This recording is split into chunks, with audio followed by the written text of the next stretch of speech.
जैसे मेरे पिताजी ऑर्गेनाइज करवाते थे, वैसे ही आज की तारीख में भी ये भंडारा 40 सालों से लगातार उसी दिशा में चल रहा है और हम कोशिश ही करते हैं कि और बेहतर से बेहतर हो सके। मीडिया के माध्यम से जनता की आवाज़ और जन समस्याओं को तो वो उठाती ही हैं।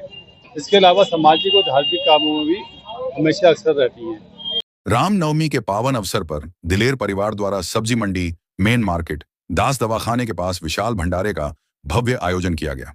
यह परंपरा पिछले 40 वर्षों से निरंतर चली आ रही है, जिसकी शुरुआत दिलेर समाचार के संस्थापक स्वर्गीय श्री राम बाबू आर्य जी ने की थी। उनके बाद इस सेवा और संस्कार की विरासत को आगे बढ़ाते हुए दिलेर समाचार की संपादक तारा आर्य पूरी श्रद्धा और समर्पण के साथ हर वर्ष इस भंडारे का आयोजन करती आ रही हैं। इस आयोजन की खास बात यह है कि इसमें गंगा जमुनी तहजीब की झलक साफ दिखाई देती है, जहां सभी धर्मों के लोग मिलजुल कर भाग लेते हैं। दिलेर समाचार परिवार एकता, भाईचारे और सामाजिक सौहार्द का प्रतीक बनकर इस आयोजन को सफल बनाता है, जो समाज में प्रेम और सद्भाव का संदेश देता है। इस समय हमारी मौजूदगी है सब्जी मंडी मेन मार्केट दास दवाखाने के पास। आप मेरे पीछे देख ही रहे हैं कि आज जो है रामनवमी के मौके पर जो है भंडारे का आयोजन किया गया है। ये दिलेर समाचार जो है जो राम बाबू आर्य जी थे, जो दिलेर समाचार के संस्थापक थे, वो करवाते थे। उनकी मृत्यु के बाद जो है दिलेर समाचार की संपादक जो हैं तारा आर्य जी, अब वो निरंतर करा रही हैं। आइए उनसे भी जानने की कोशिश करते हैं कि कैसा है आज, कैसा लग रहा है आपको कि पिता के बाद आप ये जो आयोजन है, जो आप भंडारा कराती हैं?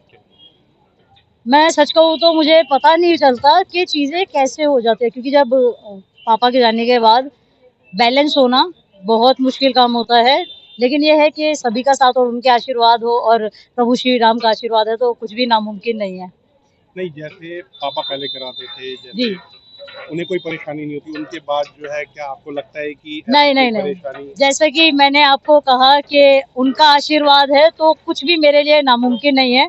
अगर कभी कोई मुसीबतें कुछ होती भी है ना, तो वो अपने आप सॉर्ट आउट हो जाती है और मुझे मेहनत करने की भी जरूरत नहीं पड़ती। सब हर एक चीज बहुत सॉर्ट आउट तरीके से, जैसे मेरे पिताजी ऑर्गेनाइज करवाते थे, वैसे ही आज की तारीख में भी ये भंडारा 40 सालों से लगातार उसी दिशा में चल रहा है और हम कोशिश ही करते हैं कि और बेहतर से बेहतर हो सके। अच्छा, इसके अंदर जो है सबसे बड़ी चीज रहती है कि यहाँ अकेले करना बहुत भारी पड़ता है। क्या किसी का योगदान, आपके जो योगदान जितने भी दिलेर परिवार के सदस्य हैं उनका पूरा योगदान रहता है, पिछले 40 सालों से रहा है, आज भी उनका योगदान उतना ही बना हुआ है। तो जितने भी हमारे दिलेर परिवार के सदस्य हैं उन सभी का भी तहे दिल से शुक्रिया अदा है। आज रामनवमी के मौके पे आप देश में या देशवासियों को या अपने इलाके वासियों को क्या संदेश देना चाहते हैं? संदेश यही है कि एकता हमेशा बनी रहे, क्योंकि जिस तरह का माहौल है उस पर बात करना ठीक नहीं होगा आज के दिन। एकता हमेशा बनी रहे, सभी भाई है, चाहे वो किसी भी धर्म से हो, और इसी के साथ प्रभु श्री राम का आशीर्वाद आप सभी पे बना रहे। जय श्री राम।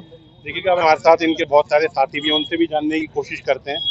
भाई, आप बहुत सालों से तारा जी के साथ जुड़े हुए हैं, आज के मौके पे क्या कहना चाहेंगे? जी, आज का मौका बहुत ही अच्छा है और इस दिन पिछले 40 सालों से ये भंडारा हो रहा है और आगे भी होता रहेगा और सारे मिलके इसमें सब सहयोग करते हैं।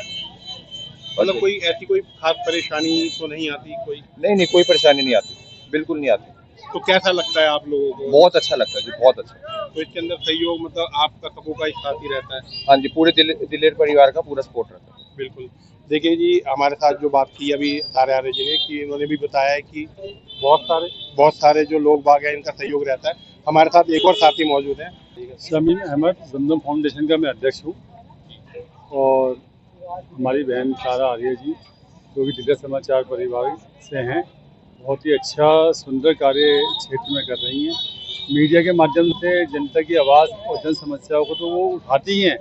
इसके अलावा सामाजिक और धार्मिक कामों में भी हमेशा अक्सर रहती हैं। और आज आप देख रहे हैं कि यहाँ विशाल भंडारे का रामनवमी के मौके पर आयोजन किया जा रहा है, तो इस तरह के कार्यक्रम करती हैं और सभी क्षेत्र के लोगों को साथ जोड़कर चलती हैं, सभी धर्मों और जाति के लोगों को साथ जोड़ के चलती है। तो अपने आप में एक बहुत बड़ी मिसाल है हमारी में। बिल्कुल, देखा गया है कि वाकई में गंगा जमुना की जो तहजीब होती है वो देखने को मिली है। कि आपका यहाँ पे होना, इस बारे में आप क्या कहना चाहेंगे? नहीं, ये हमारा क्षेत्र की मलकागंज क्षेत्र की बात करूँ तो मलकागंज क्षेत्र में ये एक खास खूबी है कि यहाँ सभी धर्मों के लोग, सभी जातियों के लोग एकजुट होकर रहते हैं और एक दूसरे के पर्व में शामिल होकर खुशियों में चार चांद लगाते हैं। नहीं, देखिएगा, अभी आपने अमूमन देखा होगा कि देश भर में है ना, ये बहुत सारी चीज़ें हो रही है हिंदू मुसलमान को लेके। जी, जी। क्या आपको ऐसा कुछ ऐसा लगता है यहाँ नहीं, हमारे क्षेत्र में ऐसा कुछ नहीं है। मैंने आपको बोला कि हमारे क्षेत्र में सब लोग मिलजुल के रहते हैं। एक दूसरे का जो पर्व होता है वो मिलजुल के बनाते हैं। आज तक कोई ऐसी बात हुई नहीं है, किसी के मन में नहीं है। तो आज के रामनवमी के मौके पर आप देश को क्या, या यहाँ के देशवासियों को या अपने क्षेत्रवासियों को क्या संदेश देना चाहेंगे? पर रामनवमी के मौके पर मैं यही कहना चाहूँगा कि सब लोग मिलजुल कर रहें, देश के विकास में और दिल्ली के विकास में और क्षेत्र के विकास में अपना योगदान दें। सोहेल भाई का भी तहे दिल से शुक्रिया, सोहेल भाई का, नसीम भाई का, क्योंकि वो हर साल मुझे पूरा सपोर्ट करते हैं और इनके सपोर्ट के बिना भी दिलेर परिवार अधूरा है। देखिएगा जी, ये भी वाकई में देखने वाली बात है। अभी जो जिन भाई से हमारी बातचीत हुई उन्होंने भी बताया कि ये वाकई में हम लोगों की जो है गंगा जमुना तहजीब भी है जो यहाँ पे देखने को मिली है। और ये हकीकत बात है कि तारा आर्य जी के साथ ऐसा जो है पूरा समाज लगातार जुड़ा हुआ है। हमारी भी आप लोगों से बस यही विनती है कि देश के अंदर जो है शांति का और सौहार्द जो है बना रहे हमेशा। मैं सुहेल अहमद, PKD।